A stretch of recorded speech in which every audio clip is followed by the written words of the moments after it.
কি বলে যে ধন্যবাদ জানাবো। আজকে পবিত্রদার সামনে বসে আছেন, আজকে এত গুণী মানুষ, আর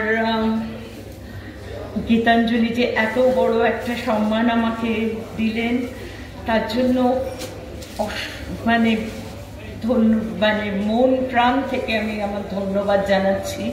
আমি এত গুছিয়ে কথা বলতে পারি না, সুদর্শন অনেক সুন্দর বলতে পারে। আমার যদি একটু বলার এটা থাকতো তাহলে ভালো হতো। আমি আরেকটা ফাংশনে ছিলাম, সেখানেও আমি বলিলাম আর এখনো বলছি যে সতীনাথ এত কথা আমার বিষয়ে বললেন, আমি সত্যি মানে যদি এতটুকু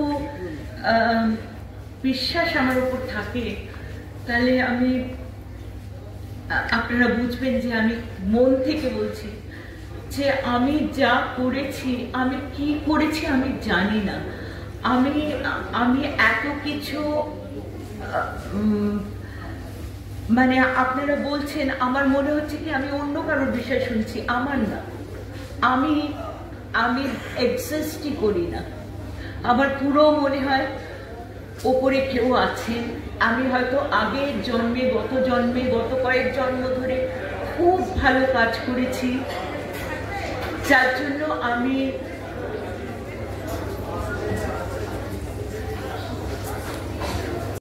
ইন্সপায়ার্ড হয়ে সেটাকে নিজের মতো করে নিজস্ব জিনিস সৃষ্টি করো। তো এইটাই আমি শিখেছি। আর সবসময় আমার বাবা মা একটাই কথা বলে এসছেন যে নাম আর টাকার পেছনে ছুটো না, নিজের সৎ পথে থেকে, সোজা পথে থেকে, কাউকে দুঃখ না দিয়ে নিজের কাজ করে চলো, সোজা পথে চলো। নাম পয়সা এগুলো যদি আসার হয় তারা আপনিই আসবে, কিন্তু তুমি যদি তাদের পেছনে দৌড়ো তারা তোমার থেকে দূরে পালিয়ে যাবে। সুতরাং আমি বাবা মার এই কথাগুলোকেই মেনে যা করছি, তাদের আশীর্বাদ, আপনাদের সকলের আশীর্বাদ এবং ভালোবাসায় যতটুকু পারি আমি নিজের মতো করে আমি করে যাচ্ছি। শুধু আপনাদের ধন্যবাদ, এইভাবে আমার পাশে থাকবেন। ধন্যবাদ।